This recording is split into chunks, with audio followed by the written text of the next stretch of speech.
Obey the Lord in everything you know how to. Be good to people. Help people. For goodness sakes, pay your tithes. I beg all of you, pay your tithes. Give it to God. It belongs unto Him. And He's the only person in the world you really don't want to rob. Hallelujah. Amen. Glory to God. I want to give it. Hallelujah. Yeah. Hallelujah. Hallelujah. Glory to God. Thank you, Jesus. Thank you. Hallelujah. Hallelujah. Hallelujah to His name. Hallelujah. Hallelujah.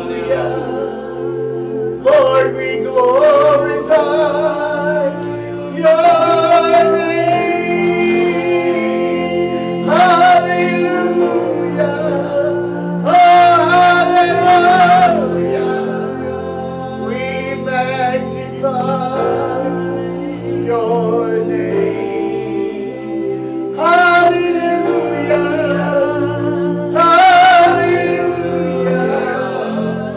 Lord, we magnify your name. You are worthy. You are worthy. You are worthy. Hallelujah. You are worthy.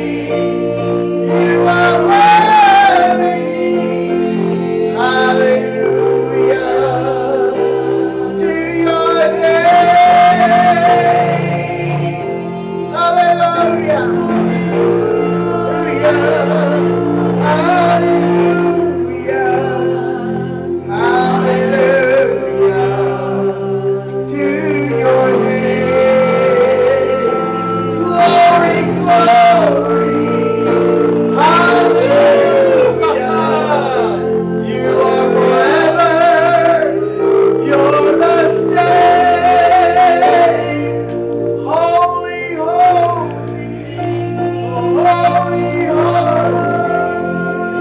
Holy, holy is your name. Hallelujah. Hallelujah.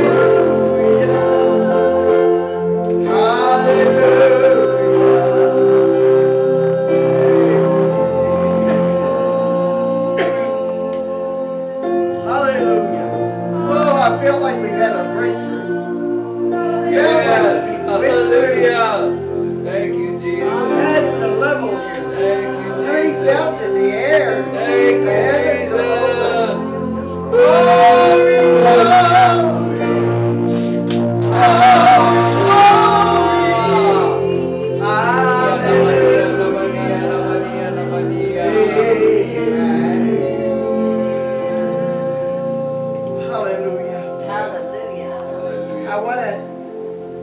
I want you to catch this. The Lord wants you to catch it. These last days is a different breed of people. And not just the church. We're either going to come up higher, or we're never going to know the power that God wants to reveal unto us. I mean, just let a lot of things go. They're not important. We don't need it. I know He told the children of Israel, the Israelites, when they were carried away to Babylon, the word of the Lord to them was, marry, have children, build gardens, do what you plan to do. Make it a home. And some of them they came back to rebuild Jerusalem, but they went back after many years. The king let him out because I think it was a great-grandson of Esther. Always wondered how the king gave Nehemiah privilege to go back home. He said, you look sad, remember? He went before him, he was a cupbearer, and he told him what was happening. And he needed to do something, and you didn't show yourself crying in front of the king. But he saw him crying. He said, what's wrong? I'm paraphrasing. And then he told him, he said, the walls are down in my home, in our hometown, our home city. And he wanted to go, but I implicated he wanted to go and build them back up. He said, how much time do you need? And what do you need? And I thought, how did this king suddenly change? Then I ran the history on it. And it was, I think it was Esther's grandson. So he had a little Jew in him and all of it. And so he wrote letters for him to go through the enemy's territory. You know, when he got back and they started building, the Bible said they all had a mind to work. And they held their armor on their side while they worked. National people made fun of them, all this thing. A fox could knock it down. You know, when they were rebuilding the walls. But God was with them. Yeah. But they went back to Babylon and finished their life out. We're buried there. There's a great big tomb to Ezekiel, to Esther. And I've heard these testimonies that even people today said they knew the stories of Ezra and Nehemiah, Ezekiel, and Esther. How did you know? Our forefathers told us. See, God makes sure of that. But even in troublesome times, they kept on doing the things that they needed to do. But you see, our time is short. I heard the Lord say this to me about 6 months ago. One generation passes away, and another, comes on the scene. Well, since then, I've had 3 or 4 members of my family to go home. Yeah. Quickly. Yeah. They were of age. They were ready to go home. But put aside anything that would take too much of your time. Make up your mind you're going to join others and cry out to God, and He'll just maybe give you one word, but it'll be safety in that word, security in that word, and you'll know that you know. Hallelujah. Amen. And if you don't hear anything, really, that's really good. That means your faith is in God. You're trusting Him. Amen. And He's going to help you. And I've had an opportunity lately. My brother never, I talked to him, I had to be careful because he'd finally say, now not too much of that religious stuff, Ruth.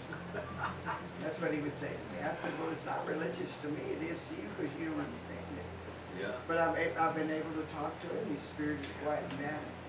I know he's not going to be here long.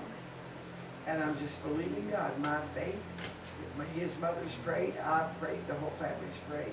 And somehow God's going to creep into his Yes, spirit. Lord. Amen. Yes, He's going to Lord. get a hold of his Yes, heart. Lord. Yes, that's right. But you be careful to recognize God in everything. Let a peace be about you. I feel, and I told Lori and Steve were here the other day, and I said, there's something that's going to happen. I don't know how to explain to you, but there's something, I feel it, I don't feel good about it. And my thought was, and I don't know if to say this, whether you can even cut this off or not.